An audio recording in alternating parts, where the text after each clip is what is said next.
Պարոն նախագահ, բարև ձեզ, շատ կարճ հարցադրում ձեր թույլտվությամբ, իրավական ներողություն Զարա ջան։ Տեսեք, այս քրեական գործը իրավական աճպարարության եւ մարդկային ողբերգության հերթական դրսևորումն է։ Սկզբի համար սա։ Ես չեմ ուզում ուշանալ դատական նիստից, խնդրում եմ համբերությամբ լցվեք, կսպասեք, դուրս կգամ, բայց խնդրում եմ շատ կարճ իրար հետ համաձայնացրեք ինչ հարցեր, որովհետեւ մեկ այլ չասեմ կարևոր, բայց պարտադրված հանդիպում է լինել։ Ձեր թույլտվությամբ շատ կարճ մի հարցադրում, պարոն նախագահ, ձեր առաջին գործով դատավորի համար ճակատագրական դարձավ։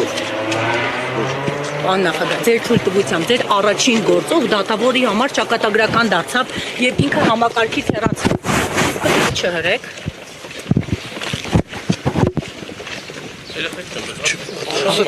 Այդ մոմավիկն ասում որ ես կարա առաջադեմ Բակսիները թողին զարգում են WhatsApp-ը ժամանակավոր ու դեպ եմ եղածում ասացած Տարսյանի թիմը ապել նախապայմանների քննարկեն հիմա չի ո՞նց կվերապրել չեք ուզում Նիկոլին հարու Բարի օր Ես ձեզ չեն թողնում ներսում Սպասակսե դուք տեխնատուն եք նախընտրելի եթե Էդմոն Մարուկյանը Բայց ձեզ խնդրեցի չէ դուք հնարավորություն ունենալու եք Ուղղակի հարցին պատասխանեմ, որ ով այդպես է մտածում, ուղղակի խորհուրդ տվեք, թող գնան խմբակցության հայտարարությունը ուշադիր կարդան։